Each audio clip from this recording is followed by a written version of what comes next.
Me llamo Rosa, tengo 30 años y quiero contarles algo que marcó mi vida desde que era apenas una adolescente. Crecí en un pequeño pueblo cerca de Granada, en una casa antigua de paredes blancas y balcones de hierro forjado donde vivía con mis padres. Mi madre solía enfermarse con frecuencia y pasaba la mayoría del tiempo en su habitación, recostada entre almohadas bordadas por mi abuela. Mi padre, en cambio, era un hombre fuerte de unos 50 años, trabajador y querido en el vecindario. Él tenía un amigo muy cercano, don Esteban, que venía casi todas las noches a visitarnos. Decía que era como de la familia, y yo, con apenas 15 años, no entendía del todo lo que significaba aquella familiaridad. Solo notaba su mirada insistente, como si me observara más allá de lo evidente. En ese entonces yo era alta para mi edad, me gustaba ponerme vestidos ligeros de colores vivos y sandalias de tiras, como las chicas mayores del barrio. Aunque mi madre me advertía siempre: Rosa, ya eres una mujer, cuídate de las palabras de los hombres. Yo me limitaba a sonreír, sin imaginar la dimensión de sus consejos. Cuando Esteban llegaba, traía siempre una botella de vino para mi padre y se sentaban en el salón a jugar cartas. Yo pasaba sirviéndoles té, agua fresca o pequeños platos de aceitunas y queso manchego. Y en cada ida y vuelta sentía su mirada recorrerme. A veces murmuraba con voz grave: si fueras un poco mayor, Rosa, ya estaría pidiéndole tu mano a tu padre. Mi padre reía y respondía: no le hagas caso, hija, solo bromea. Pero yo no lo vivía como una broma. Aquel comentario me quedaba latiendo en el pecho, mezclando vergüenza con una extraña curiosidad que no sabía cómo manejar. Una tarde todo cambió. Mi madre empeoró de salud y tuvo que ingresar al hospital de la ciudad. Mi padre se quedó con ella, y yo regresé sola a casa después de clases. El eco de las habitaciones vacías me hizo sentir más vulnerable que nunca. Me puse un vestido sencillo de algodón blanco fresco para el calor del verano, y me solté el cabello, intentando distraerme con mis cuadernos de dibujo. Cuando el sol empezaba a ocultarse detrás de los naranjos, alguien llamó a la puerta. Pensé que era mi padre, pero al abrir vi a Esteban. Traía un paquete de pan recién horneado y una sonrisa que me pareció demasiado confiada. Tu padre me pidió que te acompañara, dijo. No quiere que pases la noche sola. Yo dudé, pero lo dejé entrar. En la sala encendió apenas una lámpara, dejando la casa en una penumbra suave. Nos sentamos frente a frente y él empezó a contarme anécdotas de su juventud en Sevilla: fiestas de feria, bailes de flamenco, mujeres con vestidos rojos y claveles en el pelo. Yo lo escuchaba con atención, fascinada por aquel mundo adulto que parecía tan lejano a mis 15 años.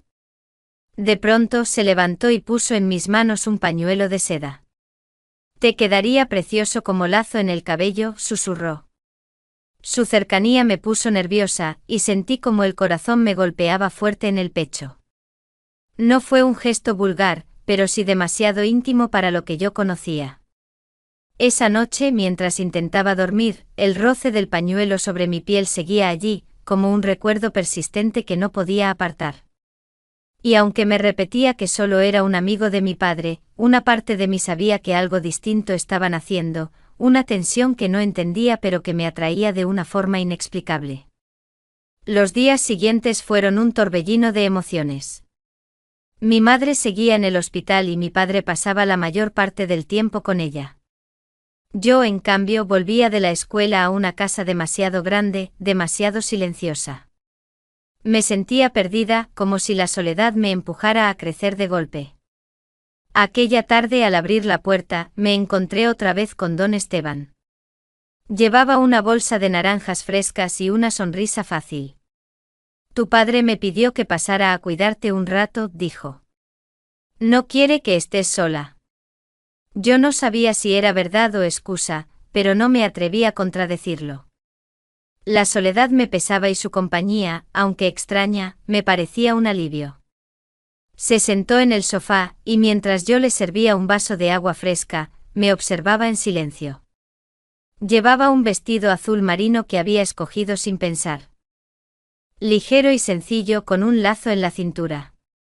Sentí su mirada recorrerme como si el aire mismo se volviera más denso. Pareces una mujer hecha y derecha, Rosa, susurró. Tu madre estaría orgullosa de ti. Me sonrojé. No era un halago cualquiera, había algo más en su tono. Mi corazón empezó a latir rápido, una mezcla de miedo y de curiosidad que me hacía sentir culpable y al mismo tiempo viva. Después sacó de la bolsa una cajita pequeña y me la entregó. Dentro había un colgante en forma de media luna, delicado y brillante. Para ti, dijo. Te queda perfecto con ese vestido. Me temblaron las manos al probármelo. Sentí como se acercaba demasiado para abrocharlo detrás de mi cuello, sus dedos rozando mi piel como si fuera un accidente. Un escalofrío me recorrió entera. Intenté distraerme, así que le pedí que jugáramos a las cartas como hacía con mi padre. Nos sentamos frente a frente, las luces bajas, el silencio roto solo por el crujido de las cartas sobre la mesa. Cada vez que él ganaba, acercaba su mano a la mía más de lo debido. Yo no sabía cómo reaccionar. Parte de mí quería retirarme, pero otra parte se quedaba quieta, esperando ese contacto. Cuando el reloj marcó la medianoche, me levanté diciendo que debía dormir. Pero él se acercó a la puerta de mi habitación y dijo con voz grave. No tengas miedo, Rosa. Nadie tiene que saber que estoy aquí. Cerré la puerta con el corazón acelerado, apoyando la espalda contra la madera. En la penumbra, con el colgante brillando en mi pecho, comprendí que mi vida había cambiado. Ya no era solo la niña que estudiaba y cuidaba de su madre, había entrado en un terreno nuevo, lleno de dudas, secretos y un magnetismo que no podía ignorar. Esa noche casi no dormí. Soñaba con las manos de Esteban, con su mirada fija y con el peso invisible de un secreto que apenas empezaba a formarse. Pasaron algunas semanas y la situación en casa seguía igual, mi madre en el hospital, mi padre ausente casi todo el tiempo, y yo intentando mantener una rutina que se me escapaba de las manos. Las noches eran largas, llenas de ruidos de la casa vieja que crujía como si guardara secretos propios. Y casi siempre en medio de esa soledad, aparecía don Esteban. Ya no se presentaba con excusas tan elaboradas. Tocaba la puerta con confianza, entraba con una bolsa de pan o frutas, y se instalaba en la sala como si fuese su propia casa. Yo había dejado de resistirme, me había acostumbrado a su presencia. Y lo más extraño era que comenzaba a esperarlo, aunque no lo admitiera en voz alta. Una de esas noches llevaba puesto un vestido rojo de algodón, fresco, con tirantes delgados que dejaban al descubierto mis hombros. Caminaba descalza por la casa porque el calor era insoportable. Al verme, Esteban sonrió con un brillo diferente en los ojos. Pareces una reina gitana, dijo, y yo no supe si reír o esconderme. Sacó de su chaqueta una baraja española y me retó a jugar. La luz era tenue, apenas la lámpara de la esquina iluminaba la mesa. Nos sentamos frente a frente y cada vez que él ganaba, me pedía un premio, que le dejara elegir un accesorio mío para probarlo en mí. Primero fueron unas pulseras de cuentas, luego mis pendientes dorados, hasta que finalmente me colocó un abanico de encaje entre las manos y me pidió que lo agitara, como una dama de Sevilla. Me sentía como una actriz en un juego extraño, un teatro íntimo en el que solo había dos espectadores, él y yo. En un momento, cuando me levanté para traer agua, tropecé con la silla y él me sostuvo por la cintura. El contacto fue breve pero suficiente para dejarme sin aire. Sus dedos se deslizaron apenas un instante más de lo necesario, y yo no me aparté. Había algo prohibido en ese roce que me hacía temblar, pero no de miedo. No deberíamos, murmuré sin mirarlo. Nadie tiene por qué saberlo, respondió él con calma. Esa frase quedó flotando en el aire. Desde ese día, nuestros encuentros se volvieron una especie de secreto tácito. Él inventaba juegos inocentes, pero cada uno cargaba un trasfondo que me hacía enrojecer. Una noche me pidió que desfilara con mis vestidos viejos como si fuera feria en Sevilla. Otra vez que probara sus gafas oscuras y me mirara al espejo, diciendo que parecía una mujer fatal de película mexicana. Todo era aparentemente ligero, pero la tensión crecía como una llama que nadie quería apagar. Y aunque sabía que estaba cruzando una línea invisible, no podía evitar la sensación de que el mundo entero se reducía a esos instantes. La casa, que antes me parecía fría y solitaria, se convirtió en escenario de un juego secreto. Un juego que, aunque yo apenas empezaba a entender, ya me tenía atrapada. El verano avanzaba y con él mi madre seguía hospitalizada. Mi padre cada vez pasaba menos por casa, y yo ya no esperaba su regreso temprano.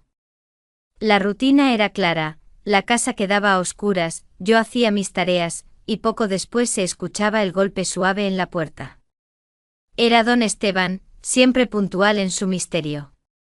Aquella noche llevaba un vestido blanco ligero, casi transparente bajo la luz tenue del salón. Me había puesto unas sandalias planas de cuero y un pequeño colgante, el que él mismo me había regalado semanas antes. Apenas abrí la puerta, noté que sus ojos se detuvieron en cada detalle. «Parece salida de una feria andaluza», murmuró. «Solo te falta una flor en el cabello». Yo reí nerviosa, pero lo dejé pasar. Había aprendido a aceptar sus palabras como parte del ritual secreto que compartíamos.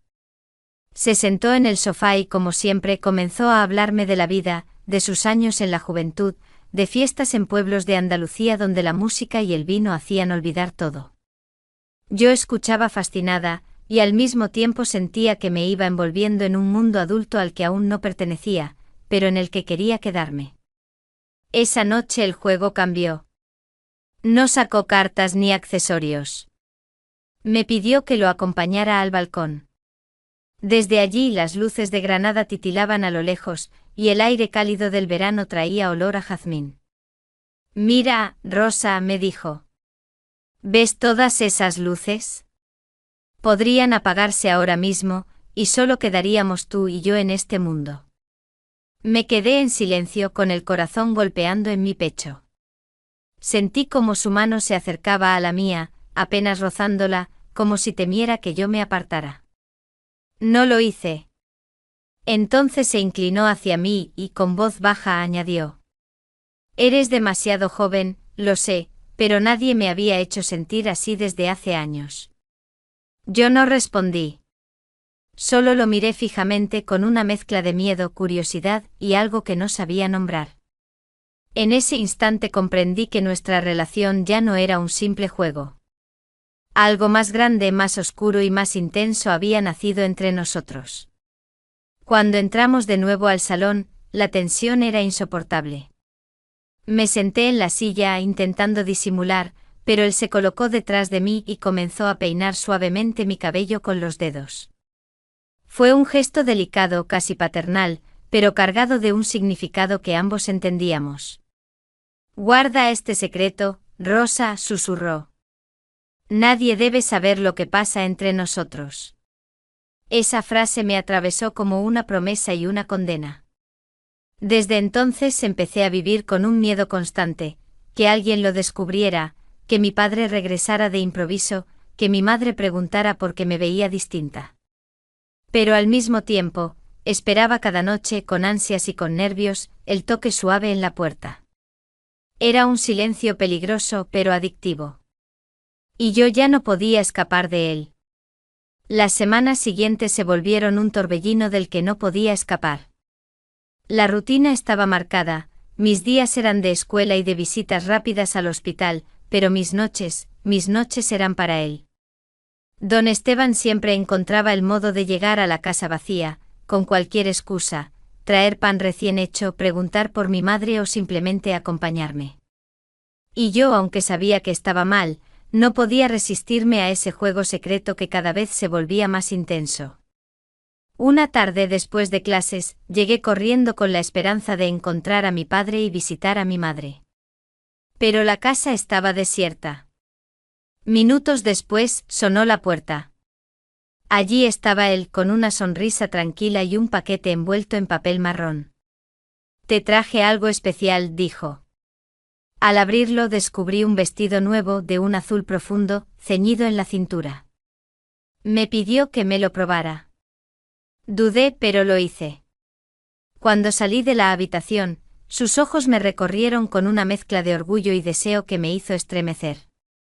Pareces una mujer, Rosa, susurró. Nos sentamos en la sala, pero esa noche no hubo cartas ni historias. El silencio lo llenaba todo. Yo sentía el latido de mi corazón en los oídos, y la tensión entre nosotros se volvió insoportable. Se acercó lentamente, me tomó de la mano y apoyó la otra en mi hombro. El contacto fue suficiente para que entendiera que habíamos cruzado una frontera invisible. Pasamos horas hablando en voz baja, como si temiésemos que las paredes escucharan. Él me decía que era su secreto más preciado, que me veía distinta a cualquier otra mujer que hubiera conocido. Yo, confundida, lo creía, lo necesitaba. Me hacía sentir protegida, deseada, como nunca antes. Esa relación clandestina duró hasta poco antes de mi compromiso con el que hoy es mi esposo. Cuando supe que iba a casarme intenté alejarme, pero Esteban seguía buscándome. Incluso llegué a visitarlo en su propia casa, inventando excusas de estudios o clases. Allí, entre sus paredes, nuestro secreto se volvió todavía más arriesgado. Pero el destino decidió cerrar el círculo de una forma cruel. Una semana después de mi boda, recibí la noticia: don Esteban había muerto repentinamente. La sensación fue doble, alivio y vacío. Alivio porque ya no había riesgo de que alguien descubriera lo nuestro, vacío, porque con él se fue una parte de mí que jamás podría recuperar. Nunca hablé de esto con nadie, ni siquiera con mi marido. Guardé el secreto como una cicatriz invisible, que aún hoy, tantos años después, me quema en silencio. Y sin embargo, cada vez que me miro al espejo con aquel colgante de media luna, siento que la historia no terminó. Como si hubiera algo más, una verdad que todavía no he contado, un eco de esa vida prohibida que amenaza con volver en cualquier momento.